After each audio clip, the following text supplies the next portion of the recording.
Sound check. Isang mapagpalang hapon po sa bawat isa sa atin. Purihin po ang pangalan ng Panginoon. At muli ho, welcome po sa second service dito sa Jesus Christ Baptist Church. Advance Merry Christmas sa bawat isa. At salamat po sa mga nag-abot na ng regalo at maging sa mga kusa na nag-abot sa mga ninong at ninang ni Timmy at ni Leah. Well, anyway, ay malaking kagalakan po. Dagdag na kagalakan po yan. And as we have reminded kanina, ay nawa, wag din mawala sa ating kaisipan. Yung nagbibigay halaga sa Kapaskuhan ay hindi yung mga regalo o halaga na natatanggap, kung hindi yung katotohanan na dumating ang ating Panginoong Kristo na prinsipe ng kapayapaan. Well, tayo ho yung maghanda bago ho sa atin hong gawain ngayong hapon. Pero bago ho yan, muli ilang announcements. Next Sunday, it will be the same schedule dahil bisperas naman ng bagong taon. And actually, may dagdag nga na ano yun dahil alam natin na habang gumagabi ay dumadami yung putukan. So for the safety ng bawat isa, din naman ay medyo ganun din ang ating schedule from 1 p.m. to 3 p.m. ang ating panghapon na gawain. So tayo ho ay magsisimula sa bagay ho na yan. And then also, pag-pray ho natin, I wait for further announcements. Kukunin ko lang ho kung kailan pinaka-the best yung time. Pero magmi-meeting ho yung mga leaders ng mga ministries para ho planuhin natin yung ating 2024 calendar. Isa ho sa mga unang nakapila na gawain ho natin ay February. Tuwing February, kilala bilang Love Month, and we take it, doon natin ginagawa ho yung atin hong Family Sunday. So, pag-pray natin yan, simulan natin imbitahan, lalo na, makikita natin yung mga mahal natin sa buhay. O baka mamaya sa February, invite ka namin, Family Sunday. Maganda ay tayo ho ay sama-sama at kumpleto. At nawa ho ay gamitin ito ng Panginoon, lalo na para sa Ebanghelyo. So yun ho, ang ating mga announcements and reminders. Next Sunday muli, 1:00 ho ang ating panghapong gawain, pero sa umaga ay same schedule. Tayo ho ay maghanda sa atin hong pagsamba at para ho diyan magkaroon tayo ng sandali ng tahimik at personal na pananalangin. Hingin natin ng tulong, gabay at pagsiyasat ng Panginoon sa atin. Let us pray.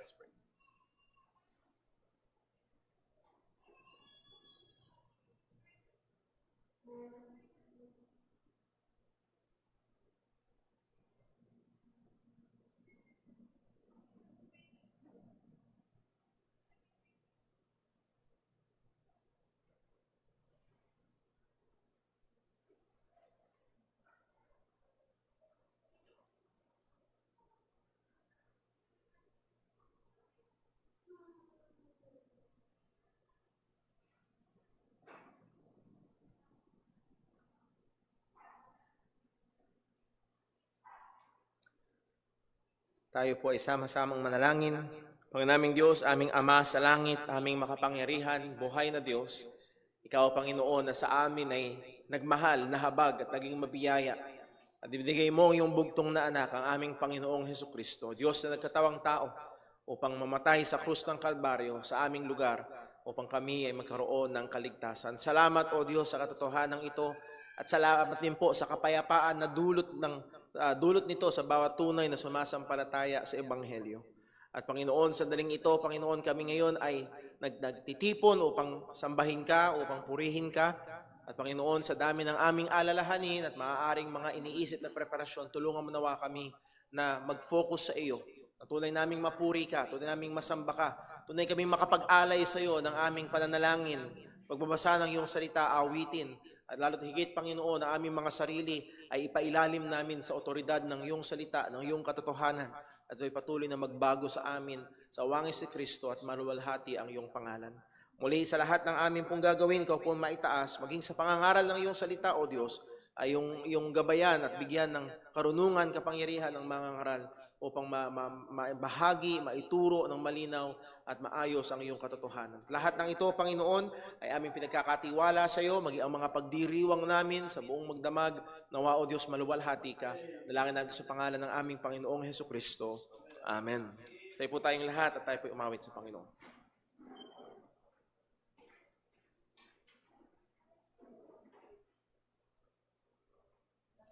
Tayo po umawat sa Panginoon. Awitin po natin, All glory be to Christ.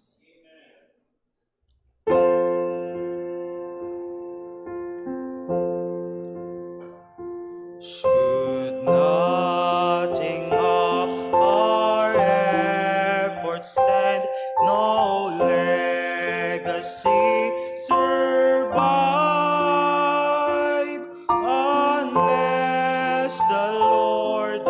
was raised, the house in vain its builders strive. To you who boast tomorrow's gain, tell me, what is your life? Amidst it vanishes at dawn. Oh, glory be to Christ. Oh, glory be to Christ our King.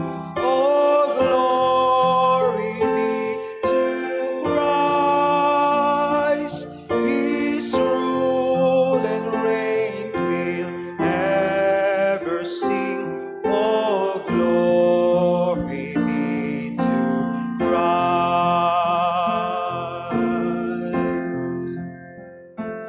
His will be done, His kingdom come on earth as is above. Who is Himself our daily bread?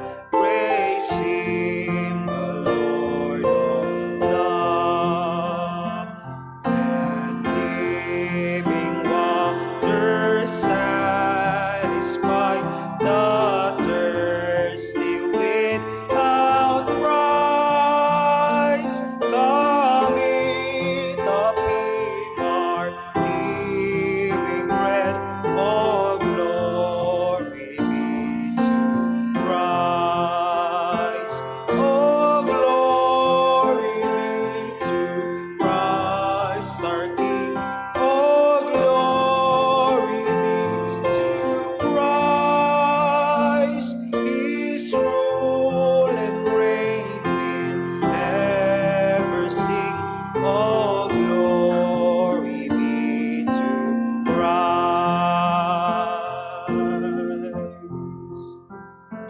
When on that day the great I am, the faithful and the true, the Lamb who was for sinners slain is making all things new.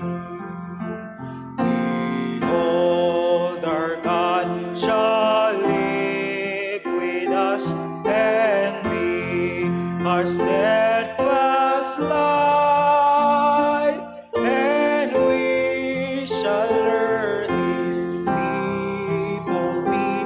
Oh, glory be to Christ.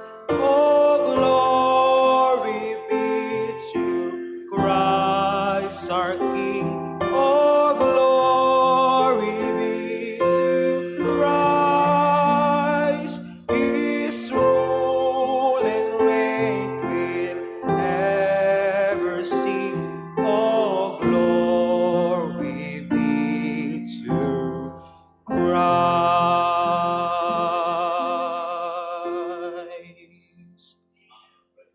Manatili po tayo nakatayo para po sa ating pagkakaloob.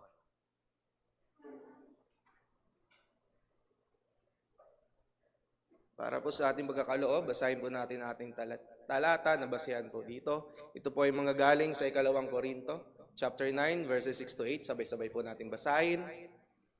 At ito ang ibig kong sabihin, ang nagtatanim ng kaunti ay kaunti rin ang aanihin, at ang nagtatanim ng marami ay marami rin ang aanihin. Ang bawat isa ay magbigay ayon sa ipinasya ng kanyang puso, hindi nangihinayang o napipilitan lamang, sapagkat iniibig ng Diyos ang masayang nagbibigay. Kaya ng Diyos na pagkalooban kayo ng masaganang pagpapala sa lahat ng bagay, upang maging masagana kayo sa lahat ng uri ng mabuting gawa, habang pinupunan ang lahat ng inyong mga pangailangan sa tuwina. Manalangin po tayo. Aming Diyos, Panginoon, kami, Panginoon, nagpupuri sa inyo, nagpapasalamat, Panginoon, sa araw na ipinagdyo po sa amin. Salamat, Panginoon, sa inyong kabutihan, Panginoon, sa inyong buong habag sa aming buhay. Salamat, Panginoon, dahil, Panginoon, sa inyo, Panginoon, kami ay narito, Panginoon, sa aming bahay sambahan, Panginoon. Kami, Panginoon, nagpupuri, Panginoon, at nagbibigay, Panginoon, luwalhati, Panginoon, sa inyong pangalan, Panginoon, Lord.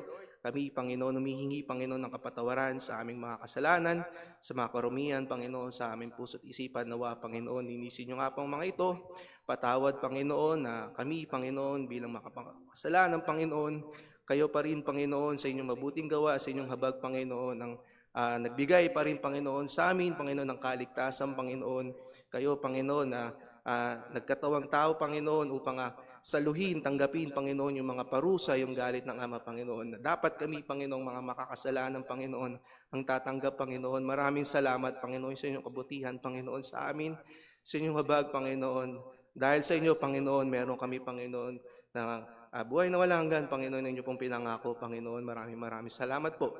Sa oras na ito, Panginoon, sa aming pagkakaloob, Panginoon, nawa, maintindihan po namin, maunawaan namin, Panginoon, na ang lahat ng bagay, Panginoon, ay nanggaling sa inyo, Panginoon, na kayo, Panginoon, nang nagbigay ng lahat, Panginoon, na meron kami, Panginoon, nawa, ang inyong habag, Panginoon, ang dumaloy, Panginoon, sa puso't isipan ng bawat isa, Panginoon, magkaroon kami ng malinis, Panginoon, na rason, Panginoon, na motibo kung bakit kami, Panginoon, ay magbibigay sa inyo. Nawa maintindihan namin, Panginoon, na kami ay nagbibigay dahil, Panginoon, kayong unang nagbigay, Panginoon. Maraming salamat, Panginoon, sa lahat ng mga ito. Nawa, ang bawat may ipon po namin, malilikom, Panginoon, ay magamit, Panginoon, sa tama, Panginoon, magamit, Panginoon, sa lalawak pa po, Panginoon, ng inyo pong mga salita, Panginoon, at gaganda pa po, Panginoon, at ikatitibay pa po ng aming bahay sambahan, Panginoon. Nawa, Panginoon, ang bawat aming gagawin, Panginoon, sa mga halagang ito, Panginoon, na kayo, Panginoon, mabigay namin ng kaluwalhatian, Panginoon. Ito, Panginoon, maging kapurihan sa inyong pangalan, Panginoon. Maraming salamat po sa inyo, Panginoon. Kami patuloy ng pupuri sa inyo, nagpapasalamat, nagbibigay kaluwalhatian, Panginoon, sa lahat ng bagay. Dalangin sa tanging pangalan, Panginoon Jesus. Amen.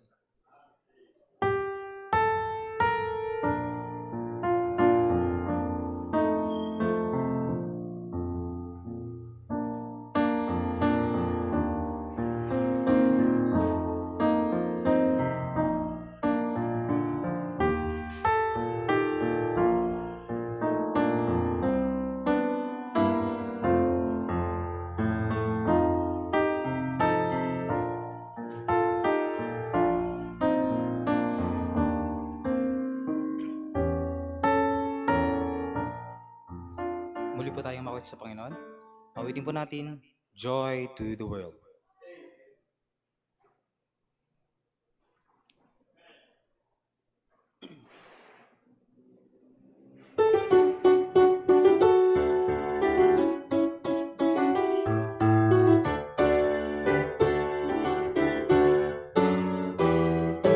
Joy to the world, the Lord is come. Let earth receive her King. Let every heart prepare Him room. And heaven and nature sing.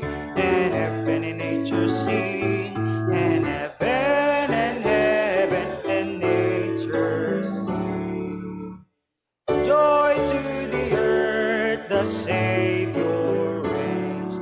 Let men their songs implore, while fields and floods, rock hills and plains, repeat the sounding joy, repeat the sounding joy, repeat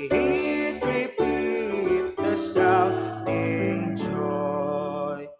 No more let sins and sorrows grow, nor thorns infest the ground. He comes to make His blessing flow. For us the curse is bound, for us the curse is bound, for us the curse is bound. He rules the world with truth and grace, and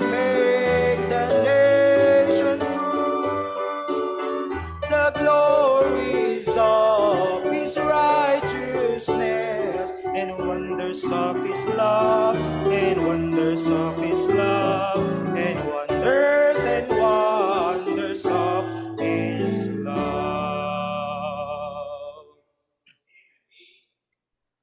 Inanyahat ko ulit na magstayo at muli pa tayong mawit sa Panginoon. Awitin po natin, O come, all you unfaithful.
Manatili po tayong nakatayo para po sa pagbasa ng salita ng Diyos.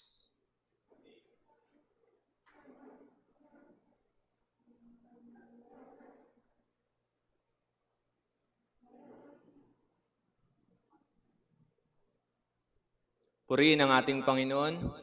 Para po sa ating pagbasa ng kanyang mga salita, ating pong basahin ang mga taga-Galatia, chapter 4, verse 1 to 7. Ready, read. Ito ang ibig kong sabihin. Habang bata pa ang tagapagmana, ay wala siyang pagkakaiba sa isang alipin kahit na siya ang may-ari ng lahat. Sa halip ay nasa ilalim siya ng mga tagapangalaga at mga katiwala hanggang dumating ang panahong itinakda ng kanyang ama. Ganoon din tayo. Noong tayo'y mga bata pa, inalipin din tayo ng mga espiritong nagahari sa sanlibutan. Ngunit nang sumapit ang takdang panahon, isinugo ng Diyos ang kanyang anak, isinilang siya ng isang babae at namuhay sa ilalim ng kautusan, upang palayain ang mga nasa ilalim ng kautusan, nang sa gayoy matanggap natin ang karapatang maging mga anak ng Diyos. Sapagkat kayo ngayon ay mga anak na ng Diyos. Isinugo niya ang espiritu ng kanyang anak, ang espiritong sumisigaw sa ating mga puso, Ama, aking Ama. Kaya't hindi ka na alipin, kundi anak. At dahil ikaw ay anak, ikaw ay ginawa na ring tagapagmana sa pamamagitan ng Diyos. Pagpalain po ng Diyos ang pagbabasa ng kanyang mga salita. Maaari na po tayong magsiupo.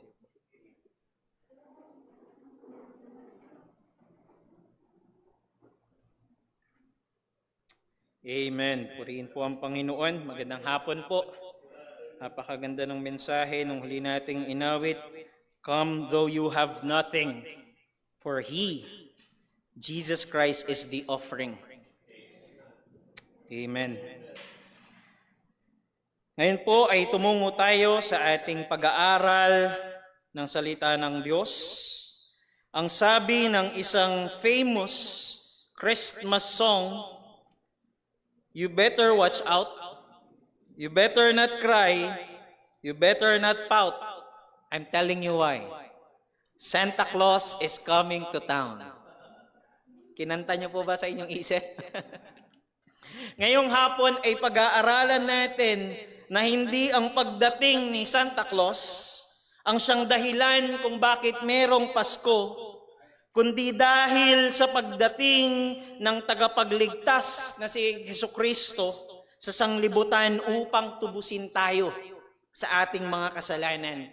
Ang dahilan kung bakit dapat tayo magsaya, ang dahilan kung bakit natin dapat ipagdiwang ang araw na ito ay hindi dahil parating na si Santa Claus na may daladalang mga regalo para sa atin, kundi dahil dumating na ang tagapagligtas, ang Panginoong Jesucristo upang tubusin tayo sa ating mga kasalanan. Ang mensahe na ating pag-aaralan ngayong hapong ito, ang pagkakatawang tao ni Kristo ay isang regalo ng Diyos sa buong sangkatauhan kung saan ang mga sumasampalataya sa Kanya ay nakaranas ng mga dakilang biyaya sa pamamagitan ni Kristo. Tayo po muna ay sumaglit na manalangin at humingi ng gabay sa ating Panginoon. O Diyos naming dakila, aming Ama, Ikaw ang Diyos na banal at Diyos na makapangyarihan. Hawak mo ang buong sanlibutang ito. Hawak mo ang lahat ng mga bagay na meron sa buong sanlibutan. At alam namin, Panginoon, na Ikaw ang siyang dahilan kung bakit kami merong ipinagdiriwang na ganitong araw. Alam namin, Panginoon, na ito'y dakilang biyaya na nanggaling sa iyo, Panginoon, na ang iyong kaisa-isang anak, ang iyong bugtong na anak, ang Panginoong Hesukristo ay ibinigay mo sa sanglibutan upang siyang maging kabayaran ng aming mga kasalanan. Salamat po, Panginoon. Nawa, gabayan mo po kami sa aming pag-aaral ngayong hapong ito. Pagkalooban mo po kami nawa ng kapangyarihan, ng karunungan mo, Diyos, at gamitin mo ang iyong lingkod na tagapahayag ng iyong mga salita. Purihin ka, maluwalhati ka. Ito po aming samot dalangin sa pangalan ni Jesus. Amen at amen. Sa atin pong mga Pilipino, ang Pasko ang isa sa mga pinaka-aabangang event natin. Well, yung ilan ay dahil mahabang holiday season ito, walang pasok. Sa mga estudyante, panahon ito ng Christmas break, holiday season. Pero yung iba ay parang mas pagod pa dahil nagbibigay ng maraming mga assignments and projects kapag Christmas break. Yung ilan ay nakikita itong araw na ito bilang panahon kung kailan nakakapag-gather. Nakakapagtipon ang mga family. Ang ilan ay sinasamantala ito upang magkaroon ng reunion, family reunion, or reunion sa mga kakilala, sa mga kaibigan, mga dating katrabaho. Yung ilan ay nakikita itong panahon na ito na panahon ng Christmas bonus or 13th month pay. Ano? Kaya maraming mga nagpapareband at nagpapakulay ng buhok pag December. Ang ilan naman ay nakikita ito bilang panahon ng aguinaldo, panahon ng mga regalo. Kailan lang ay nagkaroon tayo ng exchange gift dito sa ating church, ano? At tingin ko si Brother Boy ang pinakamasaya sa lahat. Talagang napasabi siguro siya na swerte. But more than the family gathering, more than the reunion, more than the Christmas bonus na pwede nating matamo, more than the Christmas gifts, yung mga regalo, yung mga aguinaldo, bagamat tumatanggap kami ng aguinaldo, pero higit pa roon sa mga regalo, sa mga aguinaldo ay merong pinakamahalagang bagay kung bakit natin dapat ipagdiwang ang araw ng Pasko. Alalahanin natin na ngayong araw ng Pasko ay nakatanggap tayong lahat ng klase ng regalo, the Christmas gift that we never deserve. Ang regalo na hindi tayo kailanman karapat-dapat para rito. At yan ay walang iba, kundi ang regalo ng Diyos na kaligtasan at katubusan ng ating kasalanan, kasalanan ng buong sanlibutan. Punta tayo sa ating mga talata. Ang sabi ng Galatians chapter 4, verses 1 and 2 na binasa natin kanina, dito nagbigay ng analogy si Apostol Pablo sa verses 1 and 2. Sabi niya, "Now I say that the heir," yung tagapagmana, "as long as he is a child, differeth nothing from a servant, though he be Lord of all. But under tutors and governors until the time appointed of the Father." Itong language na ito ni Apostol Pablo ay malinaw na naiintindihan noong panahon na yon ng mga Hentil, maging ng mga Hudyo, ng mga mananampalataya. Dahil dati yung mga anak, bagamat yung mga anak, halimbawa na lamang, lalo sa isang mayaman na pamilya, yung anak, yung tagapagmana.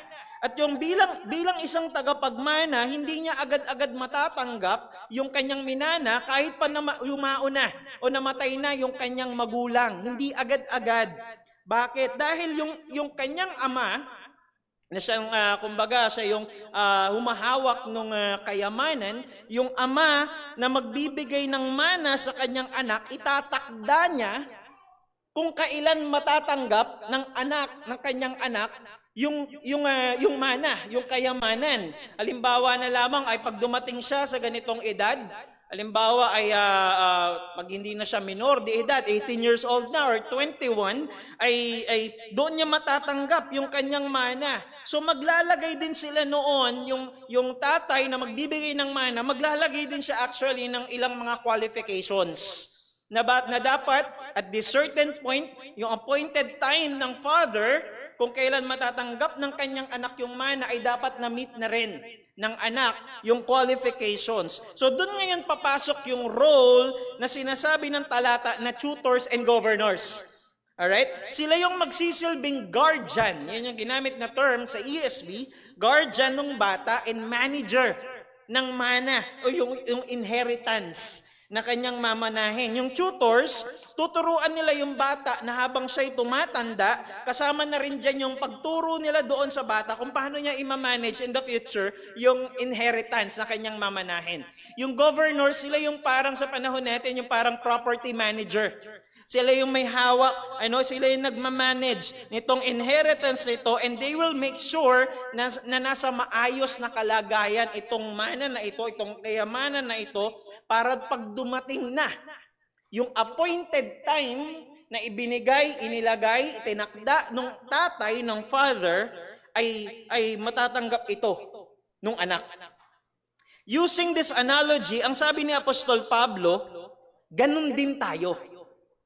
Ganun din tayo, using that analogy. Sabi niya sa verse number 3, "Even so, we."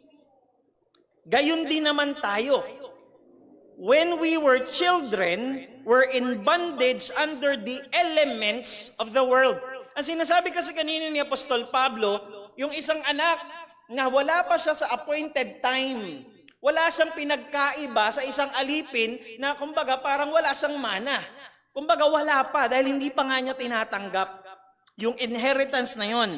So, kung makikita natin dito, sabi ni Apostol Pablo, when we were children, we were in bondage under the elements of the world. Ang sabi niya, nung tayo yung mga hindi pa mga mananampalataya, yun ang kanyang lengguwahe dyan, sa sinabi niya, when we were children, using the analogy ng nung bata kanina, when we were children, nung hindi pa tayo mga mananampalataya, under bondage tayo, alipin tayo ng elements of the world. Now the question is, ano yung elements of the world? Yung pong term dyan na elements of the world, ang pagkakagamit sa ESV ay elementary principles. Elementary principles of the world. So madaling sabi, ito yung mga basic, elementary. No? Elementary principles, basic principles. Kumbaga ito yung ABC. Ito yung ABC. So ina-assume ng Biblia na ang isang tao, basic knowledge na sa kanya yung human religion. It is a basic principle. It is an elementary principle. ABC na yung human religion para sa isang tao. Basic na sa tao yung paggawa ng mabuti at anumang mga rituals para maging katanggap-tanggap sa isang divine being. Merong ganong basic knowledge sa tao. Di ba, bagamat sa Israel, especially during the Old Testament, sa Israel, inireveal ng Diyos ang kanyang sarili. Alright? Sa Israel, inireveal ng Diyos kung sino ang tunay na Diyos. Pero, yung mga bayan na nasa paligid ng Israel, naniniwala rin sila na mayroong Diyos. It's just that, hindi totoong Diyos yung kanilang pinaniniwalaan. Pero bagamat hindi inireveal ng Diyos ang kanyang sarili sa kanila, meron silang knowledge patungkol sa Diyos. But then again, maling Diyos ang kanilang sinasampalatayanan. Alright? Hindi, maling Diyos yung kanilang sinasamba. Pero meron silang basic knowledge. Na bilang tao, dapat meron tayong religion, meron tayong human religion. Kaya nga 'di ba, yung iba't ibang mga bayan sa paligid ng Israel, meron din silang kani-kanilang mga sacrifices, meron silang kani-kanilang mga rituals. Actually, yung iba sa kanila may mga temples din. No? Kung saan sila nag-o-offer ng kanilang offering para sa Diyos, sa divine being na kanilang kinikilala. So, ang sabi dito ni Apostol Pablo, we are under bondage ng ganong kaalaman. Nasa ilalim tayo ng basic principle na yon. Na nung hindi pa tayo mananampalataya, ang tingin din natin ay dapat tayong gumawa ng mabuti para ang isang divine being ay ma-please natin. Yun ang sinasabi dito ni Apostol Pablo na ganun din tayo. Alipin tayo ng mga principles na yon, yung mga elementary principles na yon, ng mga ganoong kaisipan. Meron tayong kaisipan na dapat mong i-please ang divine being sa pamagitan ng paggawa ng mabuti, pamagitan ng pag-offer ng kung anuman sa kanya. Na as if ikaw yung gagawa para ma-please yung isang divine being. At ganon ang pananaw ng sanlibutan. Ganon ang pananaw ng sanlibutan. Ganon, and not only the world itself, kundi maging tayo rin. Nung hindi pa tayo mananampalataya. Yan ang sinasabi ni Apostol Pablo rito, na yun ang kalagayan natin prior sa pananampalataya na bago dumating yung sinasabi ng talata na itinakdang panahon ng Diyos. Na the world, ang buong sanlibutan ay merong ganong pananaw until dumating yung appointed time of the Father. Kailan yun? Kailan yung appointed time of the Father? Walang iba kundi nung panahon kung kailan dumating ang Panginoong Jesucristo. So siya yung naging sagot doon. Naging sagot doon sa basic elements na akala ng tao na kanyang kakayahan para ma-please ang isang divine being. Ang Panginoong Jesucristo naging kasagutan doon.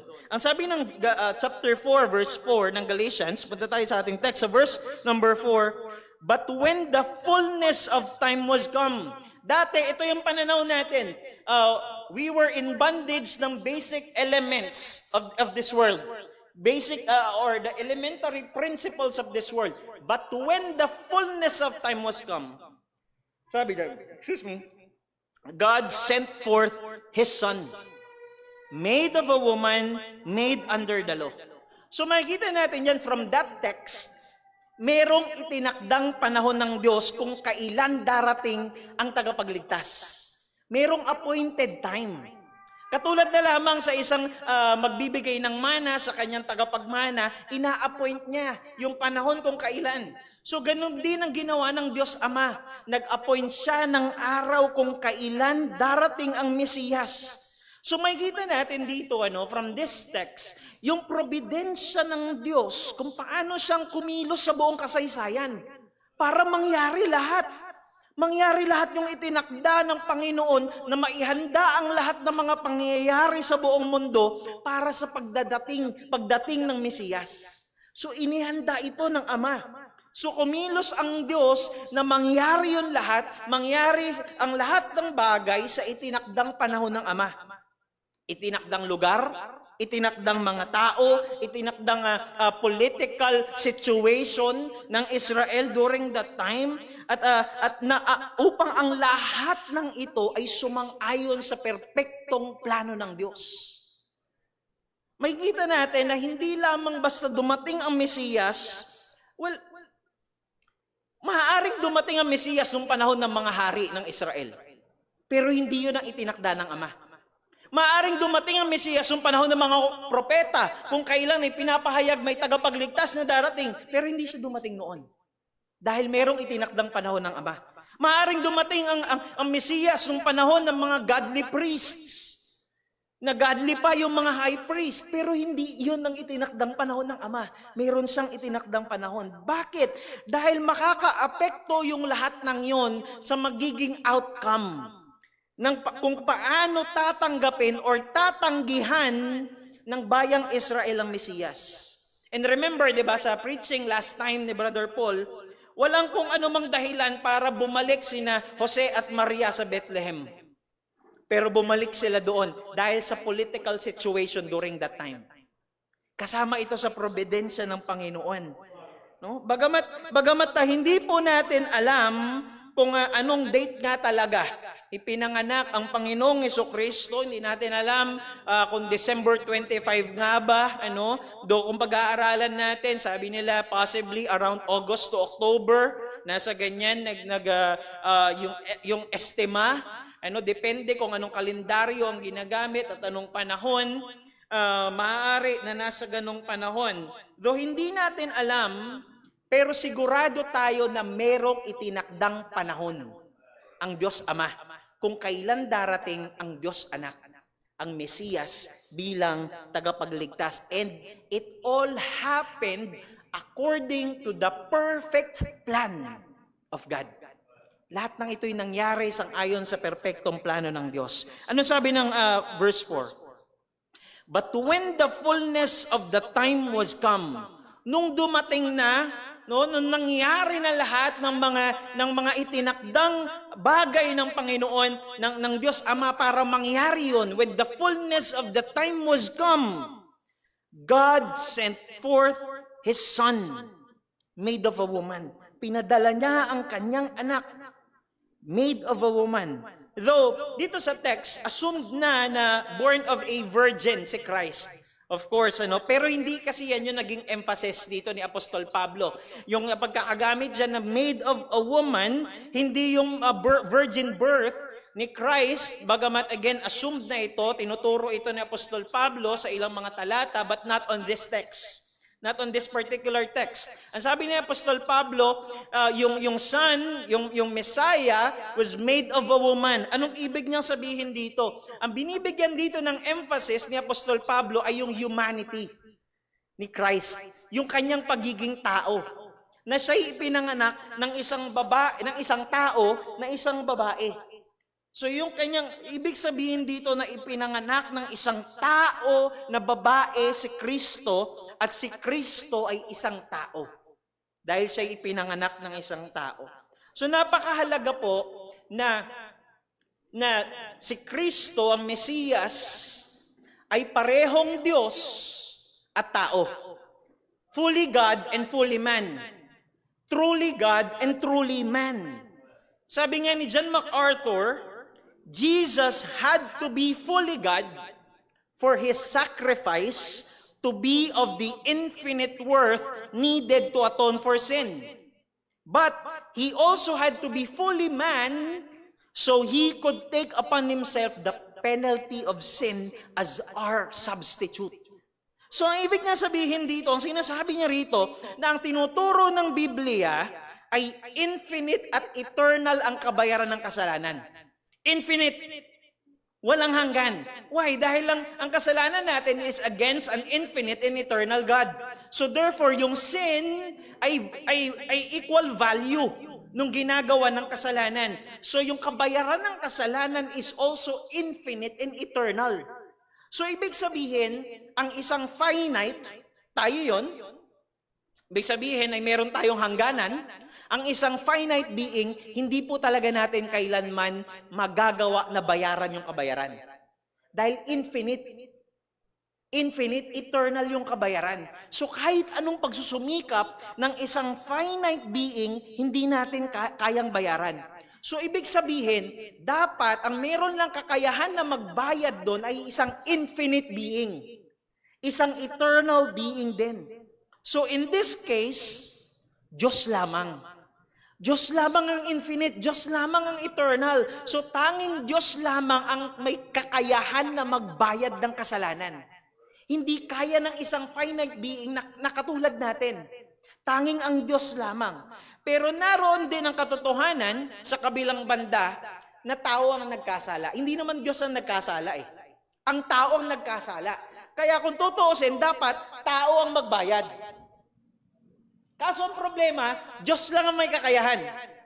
Kuha po ninyo, Diyos lang ang may kakayahan dahil siya lang ang eternal, siya lang ang infinite being. So, ang ginawa ng Diyos, ang sabi ng Biblia, si Kristo ay nagkatawang tao at habang naroroon siya sa krus, ang sabi ng Biblia, He became sin for us. Nagkatawang tao si Kristo. At habang siya ay nakabayubay doon sa krus, ang sabi ng 2 Corinthians chapter 5, verse number 21, if I can recall it correctly, He became sin for us.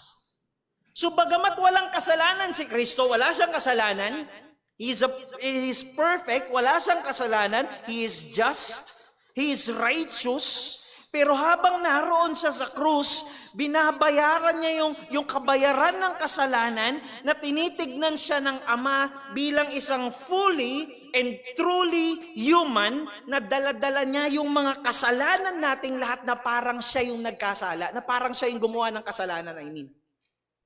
Bilang tao, as a truly and fully man, daladala niya doon sa krus yung ating kasalanan. Pero hindi lang yung pagiging fully God. Ito natin from that text na si Christ was made of a woman. Siya'y ipinanganak ng isang babae, ng isang tao, at siya'y tao. Si Kristo ay fully, truly man. Hindi siya tulad ng iniisip ng iba na kalahating Diyos, kalahating tao, or demigod. Hindi po, He is truly, fully, 100%. Na Diyos at sa kabilang banda ay truly, fully, 100% na tao. Hindi hati-hati. Truly and fully God and man. Pero hindi lang yung pagiging fully God and fully man or truly God and truly man ang requirement para maging isang Mesiyas at matubos tayo sa kasalanan. Ang sabi ng text sa Galatians chapter 4 verse 4, sa pagpapatuloy ng talata, but when the fullness of the time was come, God sent forth His Son, made of a woman. Siya'y nagkatawang tao sa pamamagitan ng isang babae, made under the law. Made under the law. Excuse me. So si Christ, during His humanity, ay nasa ilalim din ng kautusan. Katulad natin. Siya'y sumailalim din sa kautusan. Sa paanong paraan? Ibig sabihin nito, tulad natin ay nabuhay din ang Panginoong Jesucristo na nasa ilalim ng kautusan. Ibig sabihin, dapat niya ring sundin yun. Yung kautusan na yun. Tignan mo natin, bago siya magkatawang tao, of course, as a God, He is above the law. Actually, He Himself is the law. Pero nung nagkatawang tao siya, He was made under the law. Na kailangan niyang sundin yun. Kailangan niyang sundin. No? Kasama yan sa humiliation, yung pagpapakababa ni Kristo. Na bagamat siya yung is the law himself, siya yung gumawa ng kautusan, pero narito, nung siya'y nagkatawang tao, nagpasailalim din siya sa kautusan, kailangan niya rin yung sundin. So makita natin, hindi niya lang yung pinagawa sa atin, sinunod niya ito. Sinunod niya ito. Tingnan natin, he was made under the law.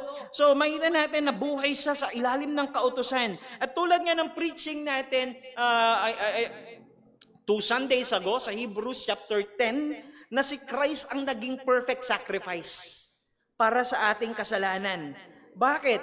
Dahil sa Old Testament, ang tinatanggap na offering, na animal offering sa Old Testament ay spotless and unblemished. Dapat walang sugat, walang dumi, walang pilay. Spotless, unblemished. So si Christ ay naging perfect sacrifice natin dahil nung tinimbang si Kristo sa kautusan, spotless siya, walang natagpuan na kapulaan, walang natagpuan na kasalanan, na kamalian. Ibig sabihin, perfectly, nung siya'y naging tao, he was made under the law, sinunod niya yon perfectly. Ginanap niya, tinupad niya perfectly ang kautusan. At yun ang problema nating lahat. Yun ang problema natin. Nung tinimbang tayo, yung tayo ang tinimbang sa timbangan ng kautusan, nagkulang tayong lahat. Kapos tayong lahat. Ang sabi ng Romans chapter 3 verse 23, for all have sinned and come short of the glory of God. Kumapos tayo. Bakit? Dahil sa kasalanan. Kapos tayo doon sa kalwalatian ng Diyos. Kahit anong gawin natin, we will always fall short of the glory of God. Palagi tayong kapos, palagi tayong kulang. And actually, kung babalikan natin ang isang chapter dito sa Galatians, which is in Galatians chapter 3 verse number 10, ang sabi ni Apostol Pablo, Galatians 3:10, for as many as are of the works of the law, yung mga gumagawa ng kautusan are under the curse. Nasa ilalim daw ng kautusan yung mga nasa ilalim daw ng sumpa yung mga gumagawa ng kautusan. Bakit? For it is written, curse is everyone that continueth not in all things which are written in the book of the law to do them. So sabi ng salita ng Diyos, dahil sa kautusan, nasa ilalim tayo ng sumpa. Bakit? May sumpa raw yung mga taong hindi nagpapatuloy na ganapin, sundin, tukdin ang kautusan. The problem is, sino ba sa atin ang nakakatupad continuously ng kautusan? So wala. So ibig sabihin, continuously we are under the curse. So yun yung problema natin. Bagamat, ayan dyan yung kautusan, ang problema, palagi tayong pumapalya sa ating pagtupad ng kautusan. So we are all under the curse. At sabi ng verse number 23 ng chapter 3 pa rin, but before faith came, bago dumating ang pananampalataya, we were kept under the law, shut up unto the faith, which should afterwards be revealed. So sabi dyan, bago daw tayo dumating sa pananampalataya, ang ibig sabihin ni Apostol Pablo, bago tayo maligtas, bago tayo maging mga Kristiyano, ito ang katayuan natin. We are kept under the law, shut up unto the faith. Ano ibig sabihin nun? Nakakulong tayo. Nakakulong tayo sa ilalim ng kautusan. Yung word na shut up dyan means imprisoned. Nakakulong. Kumbaga, nasa likod tayo ng mga rehas ng kautusan. Nakakulong tayo roon. At yan ay hanggang sa dumating sa atin ang pananampalataya until the faith came. Ang katayuan natin before the faith, naroon tayo sa loob ng rehas ng kautusan. Nakakulong tayo until Simula ng bayaran ni Kristo, yung kabayaran ng kasalanan natin. Ibig sabihin nito, kailangan natin ng tagapagligtas. Dahil nakakulong ka ron, hindi mo kayang palayain ang sarili mo doon sa kulungan ng kautusan. Tayo yung nakakulong doon. Kailangan natin ng tagapagligtas. Kaya nga dahil sa pagdating ni Kristo, pinalaya niya tayo. Hindi lamang sa sumpa na dala ng kautusan, kundi maging doon sa pagkakakulong natin sa ilalim ng kautusan. At nais ko po makita natin dito kung gaano kaawa-awa ang kalagayan natin noon dahil sa kasalanan. Kaawa-awa, kahabag-habag ang kalagayan natin. Huwag mo isipin na cute ka. Huwag mo isipin na mabuti ka nung bago ka dumating sa pananampalataya. Ang sabi ng Biblia, mga alipin tayo ng kasalanan. We are slaves of sin. Ibig sabihin, pag mamay-ari ka ng kasalanan at merong sumpa na nakapatong sa atin, yung sumpa na dala ng kautusan. Ibig sabihin, kahit anong pagsusumikap mo na sundin ang kautusan, hindi ka nung kayang iligtas. Hindi ka kayang iligtas kahit anong pagsusumikap mo. Dahil hindi mga perfectly, continuously, ang sabi ng Biblia, di ba? May sumpa, yung hindi patuloy na sinusunod, hindi nga natin kaya eh. So, hindi natin kaya. And actually, wala tayong kahit gatiting na pag-asa sa ating mga sarili na mahaligtas ang ating mga sarili. Wala. Kung nakapanood tayo ng mga prison breakout movies, yung mga nakakatakas sa kulungan, yung mga preso, pero itong klase ng pagkakakulong natin sa kautusan ay wala tayong kahit anong kakayahan na makatakas. Wala. Hindi mo kayang mag-break out. Hindi mo kayang makatakas mula doon sa pagkakakulong sa ilalim ng kautusan. Pero dahil dumating si Kristo, tinubos niya tayo. Mula sa pagiging alipin ng kasalanan, mula sa sumpa ng kasalanan, at mula sa pagkakakulong natin sa rehas ng kautusan. Pinalaya tayo ni Kristo at tinubos niya tayo sa ating kasalanan.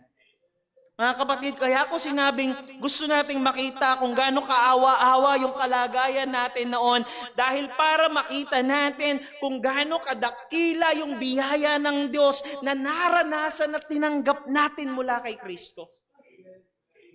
Dahil ganun tayong kahabag-habag noon. Hindi tayo karapat-dapat doon sa biyaya ng Panginoon, pero tinubos tayo ni Kristo. Siya yung nagbayad ng kabayaran ng kasalanan na hindi natin kayang bayaran. We are finite beings. Hindi natin yun kayang bayaran. At ang sabi pa ng talata, we are under the law. Doon sa chapter 4, verse 4. At sabi nga kanina, ganon din naman si Kristo nung siya'y pinanganak at nagkatawang tao, under the law din siya. At ang pinagkaiba natin, ang Panginoong Jesucristo ginanap niya perfectly. Perfectly. He fulfilled the law perfectly. Ginanap niya, tinupad niya ang kautusan perfectly. Kaya nga po, iniligtas tayo ni Kristo, hindi lamang ng kanyang kamatayan doon sa krus. Iniligtas tayo ni Kristo kundi sa pamamagitan din ng kanyang buhay. Kung saan perpekto niyang ginanap, perpekto niyang sinunod ang kautusan for the 33 years na siya'y nabubuhay as a human being. Nung kanyang humanity, sus, ginanap niya. Bakit? Dahil para bihisan tayo ng isang napakalinis na damit na kailanman ay hindi tayo karapat-dapat. Para tayong mga pulubi. Para tayong mga pulubi na punong-puno ng karumihan ng buong katawan. Actually, yung buong pagkatao natin ay punong-puno ng karumihan, napakabaho, kadiri, kaawa-awa, walang anumang pag-asa. Pero binihisan tayo ng perpektong katuwiran ni Kristo. At yun, yung pinakamalinis na damit na walang anumang bahid ng karumihan na naibihis sa atin. Hindi natin deserve ito. Para tayong mga napakabaho, napakarumi at kaawa-awang mga pulubi na palakad-lakad sa paligid ng kaharian. Pagkatapos ay dumating ang hari, bumaba sa kanyang trono at ibinihis niya sa atin ang kanyang balabal, the robe of righteousness. Ang balabal ng katuwiran ng hari. Binihis niya sa atin. Anong purpose? Bakit kailangan dumating si Kristo sa itinakdang panahon ng Diyos? Bakit kailangan siya magkatawang tao? Bakit kailangan niyang sundin perfectly ang batas? Bakit kailangan niyang tubusin tayo sa ating kasalanan? Sabi ng verse number 5. To redeem them that were under the law. That, which means purpose. That we might receive the adoption of sons. Ang purpose ay upang tayo ay makatanggap ng pinakamataas na pribilehiyo na meron sa mundong ito. Ano yun? Yan ay walang iba kundi maging anak ng Diyos. Adoption is the act of bringing someone who is the offspring of another into one's own family. So anak ka ng isang pamilya, pero dinala ka o kinupkup ka ng isang pamilya. That's the very definition of adoption. So kapag sinabing adoption, ibig sabihin nito, hindi ka galing doon sa pamilya na yon. Inampon ka lamang, kinuha ka mula doon sa pamilya na yon, at may kumupkup sa'yo. May umampon sa'yo. Ibig sabihin nito, ay galing tayo sa ibang pamilya nung inampon tayo at itinuring tayo ngayon na anak at bahagi ng pamilya. So, makita natin na inihayag ng salita ng Diyos na bilang mga makasalanan by nature, tayo ay hindi mga anak ng Diyos. By nature. Hindi tayo mga anak ng Diyos. Tulad na nakaugali ang pananaw ng iba, ang lahat ng tao ay anak ng Diyos. Hindi po. By nature, ang sabi ng Ephesians chapter 2 verse 1, Ephesians chapter 2 verse 1, wherein in time past he walked according to the course of this world, according to the prince of the power of the air, the spirit that worketh in the children of disobedience. Tayo'y mga anak ng pagsuway. Kaya nga, bilang mga makasalanan, actually, kung titignan po natin, understanding the text, children of disobedience, bilang mga makasalanan, hindi talaga tayo nagsusumikap na sumunod sa kautusan. We are children of disobedience. Walang sino man talaga nagsusumikap na sundin. No. Ang pinagsusumikapan natin ay kung paano tayo magre-rebelde, paano tayo susuway sa Diyos, paano tayo susuway sa kanyang mga kautusan. At ang sabi ng Ephesians chapter 2 verse number 3, sa verse 3, among whom also we all had our conversation in times past, yung buhay natin, in the lust of our flesh, fulfilling the desires of the flesh and of the mind, and were by nature the children of wrath, even as others. Tayo'y mga anak ng puot. Tayo'y mga anak ng puot. Children of wrath. Ibig sabihin nun, ang ibig sabihin nito, tayo'y kinapupuotan ng Diyos. Nakatahan ng puot ng Diyos sa atin. Nakatahan ng Diyos, ang puot ng Diyos sa atin. And I remember Psalm chapter 7 verse number 11, no? Psalm 7:11, tama ba? 7:11, God is angry at the wicked every day. Ang Diyos ay galit sa mga kasalanan araw-araw. Nakatahan ng puot ng Diyos sa atin. So basically, katulad ng sinabi ng John 8:44, masakit man pong sabihin, o masakit mang pakinggan, ang sabi ng Biblia, ye are of your father, the devil. Tayo'y mga anak ng dyablo. Bakit? Dahil sa kasalanan. Because of sin. At anuman ang nais na gawin ng isang ama ay siyang gagawin ng anak. Ano yun? Bilang isang anak ng dyablo, kasalanan, kasalanan, kasalanan. Sin, sin, sin. Kaya nga tama yung sinabi yung sinasabi ng ibang tao sa atin kapag may nagawa tayong mabuti sa kanila na, uy, alam mo, hulog ka ng langit. No? Tama po yun, no? Dahil anak tayo ng Diablo because of sin. Nais kung makita natin dito na nung inampun tayo ng Diyos ay hindi ka parang nagpunta sa hindi siya parang nagpunta sa isang bahay ampunan, nagpunta sa isang bahay ampunan ng Diyos, naganap siya ng pinaka-cute na bata, naganap siya ng pinaka-mabait na tao, naganap siya ng pinaka-maganda, pinaka-pogi sa loob ng bahay ampunan. Hindi po ganoon ang sitwasyon. No. Mamamatay tao ang tatay nating Diablo. He was a murderer from the beginning. Ang sabi ng talata sa John 8:44, walang anumang katotohanan sa kanya. Walang anumang katotohanan na nananalaytay sa kanya. Punong-puno siya ng kasinungalingan at ang Diyos ay galit at napupuot sa atin. Hindi tayo cute. Hindi tayo mabuti, hindi tayo mabait. Walang anumang kabanalan at katuwiran na nakatahan sa atin. But I want us to hear this. Ngunit kinahabagan tayo ng Diyos.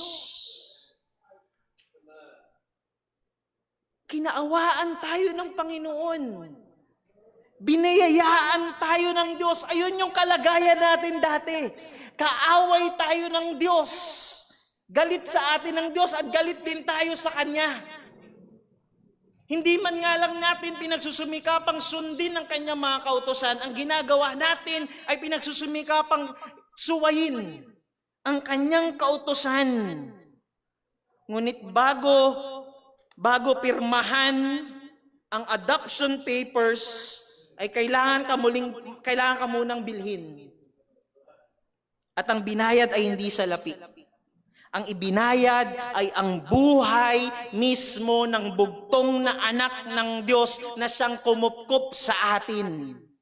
Ibinigay niya ang kanyang kaisa-isang anak, ang kanyang lubos na iniibig na anak, ang kanyang matuwid, ang kanyang banal na anak. Yan ay upang tubusin tayo sa ating mga kasalanan, alisin tayo doon sa dati nating pamilya at ituring tayo sa pamilya ng Diyos.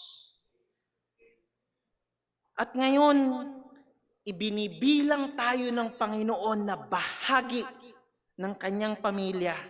Itinuturing tayo ngayon ng Diyos na kanyang mga anak. Kanyang mga anak. At sabi ng verse number 6, and because ye are sons, dahil tayo ngayon ay mga anak na ng Diyos, God had sent forth the Spirit of His Son into your hearts, crying, Abba, Father. Na ang banal na Espiritu ay binigay ng Diyos sa atin dahil mga anak na tayo ngayon ng Diyos. Dahil ang banal na Espiritu ang siyang nagsesecure sa atin. Ang banal na Espiritu yung nagbibigay patunay sa atin na mga anak na nga tayo ng Diyos. Siya ay nagsusumigaw sa ating mga puso, Abba, Father. Ama, aking Ama. At sabi ni John Stott, God sent His Son that we might have the status of sonship. Ipinadala niya ang kanyang anak upang magkaroon tayo ng status ng pagiging anak ng Diyos. And He sent His Spirit. Pinadala ng Diyos ang kanyang Espiritu that we might have an experience of it. Upang maranasan natin ang pagiging anak ng Diyos. At dahil nga mga anak na tayo ngayon ng Diyos, maaari din nating sabihin, maaari nating isigaw, katulad ng Espiritu ng Diyos na nagsusumigaw sa ating mga puso with all confidence, Abba, Father, Ama, aking Ama.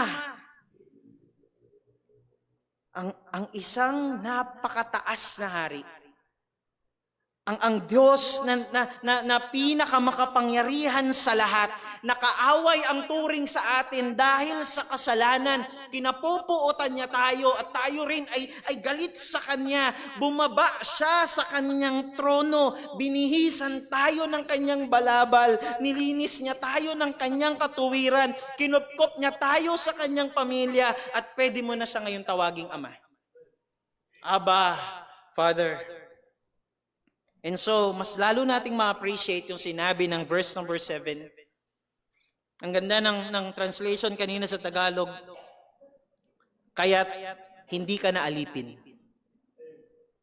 kaya't hindi ka na alipin, kundi anak.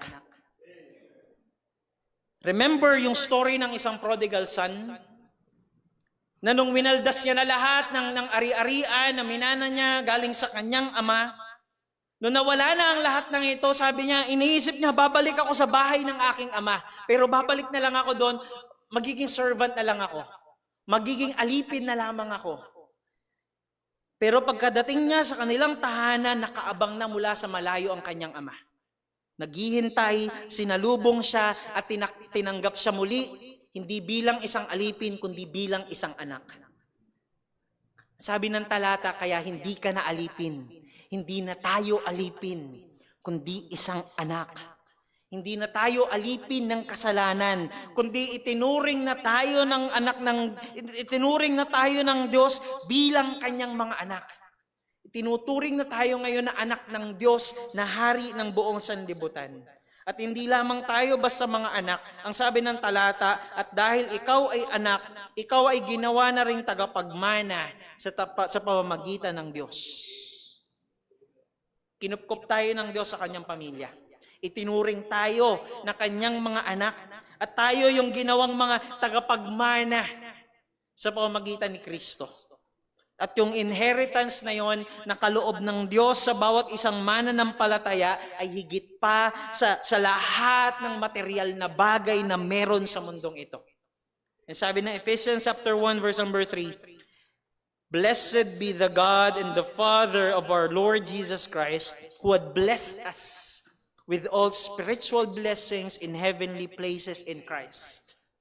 Yung pagkahirang sa atin, yung ating katubusan, yung pagpapalaya sa atin ni Kristo mula sa pagiging alipin ng kasalanan, yung pag-ampon sa atin, yung pagkupkup sa atin sa pamilya ng Diyos, sa pamagitan ng kanyang banal na spirito na nakatahan sa ating mga puso, ang lahat ng ito ay higit pa sa kahit anong regalo na matatamo natin ngayong Pasko. Sobra-sobra pa.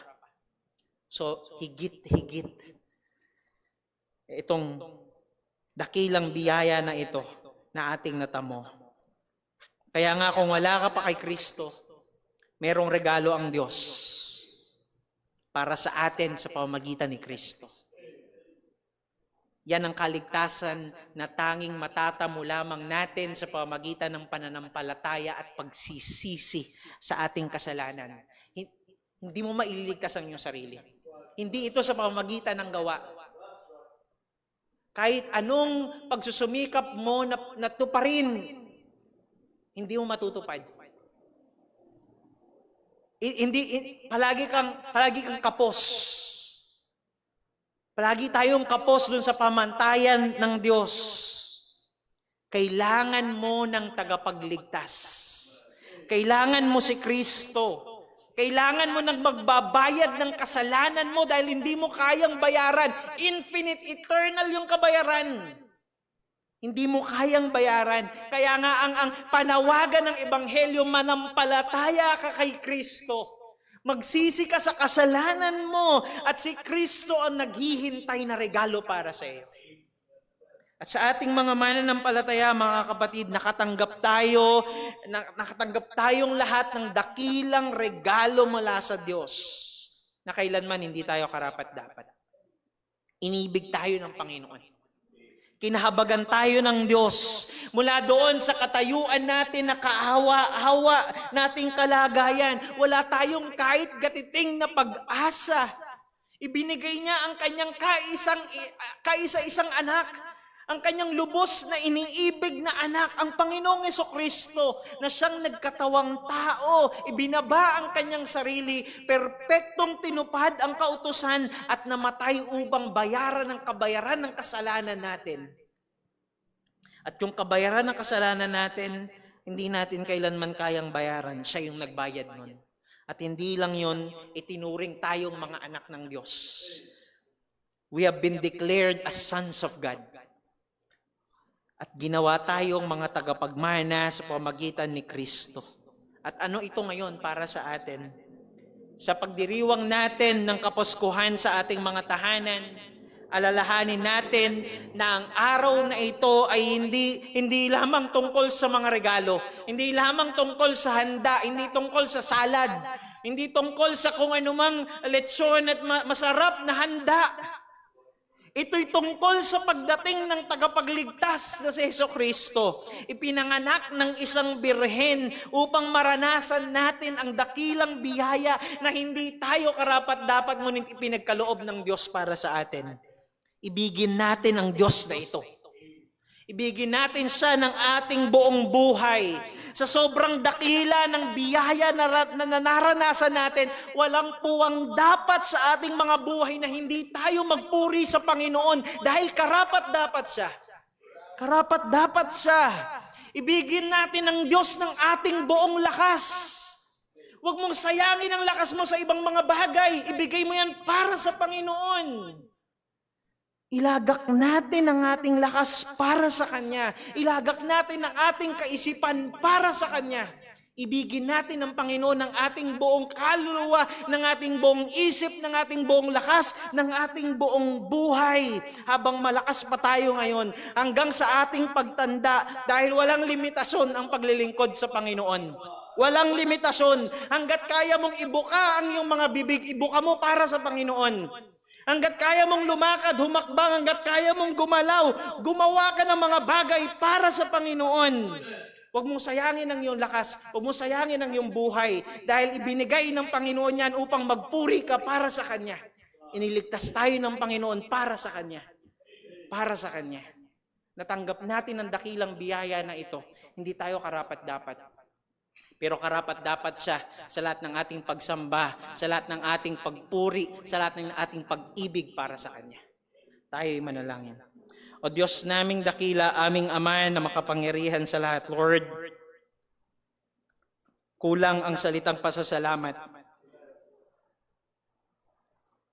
para maihayag sa aming mga bibig kung gaano kadakila ang biyaya na aming naranasan mula sa iyo, Panginoon. Lord, kahabag-habag ang aming kalagayan. Kami patungo doon sa kapahamakan. Kami mapapahamak ng walang hanggan. Wala kaming kahit anong pag-asa sa aming mga sarili, pero kinahabagan mo kami, Panginoon. Lord, salamat po. Salamat po. At nawa, Panginoon, bilang pagtanaw namin ng pasasalamat sa lahat ng dakilang biyayang ito, nawa, Panginoon, tulungan mo po kami dahil hindi rin naman namin kaya sa aming mga sarili. Tulungan mo kami, Panginoon, na ibigin ka ng lubos sa aming mga buhay. Tulungan mo kami, Lord, na ibigin ka sa aming isip, sa aming lakas, sa aming buong kaluluwa, sa aming puso. Tulungan mo kami, Panginoon. Tulungan mo po kami. Nawa, O Diyos, tulad ng ginawa ng iyong anak, ng pagtupad ng kautusan at paglakad sa katuwiran ng kabanalan, tulungan mo rin kami, Panginoon. Na bilang mga mananampalatayang sumusunod sa iyo, ay tuparin din namin ang paglakad sa katuwiran at kabanalan, pagsumikapan ito, Panginoon. Pagsumikapan namin ito. O Diyos, salamat sa mga dakilang katotohanan ito. Maluwalhati ka. Ito po ang aming samadalangin sa pangalan ni Jesus. Amen at amen. Tayo pong lahat ay magsitayo at pong awitin ang ating pangwakas na awit.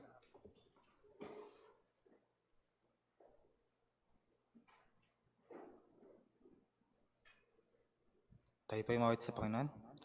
Awitin po natin, Amazing Grace.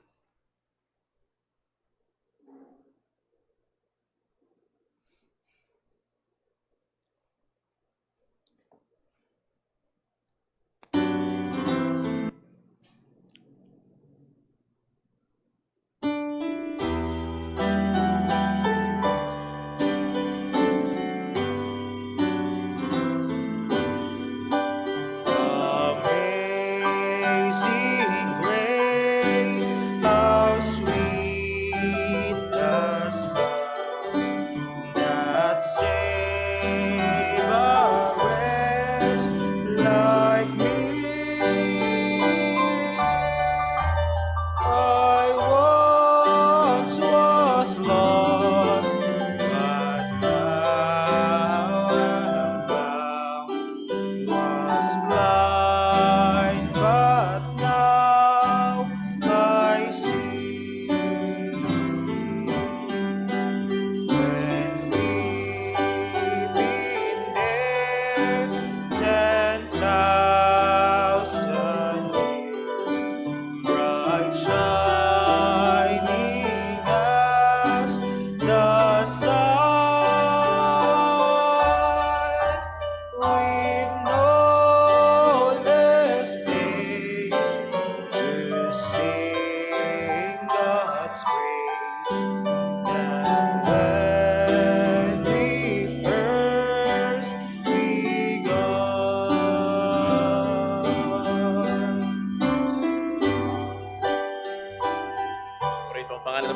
everyone. Salamat po sa bawat isang naririto, maging sa ating mga nakasama online. Muli mga kapatid, I would like to encourage everyone.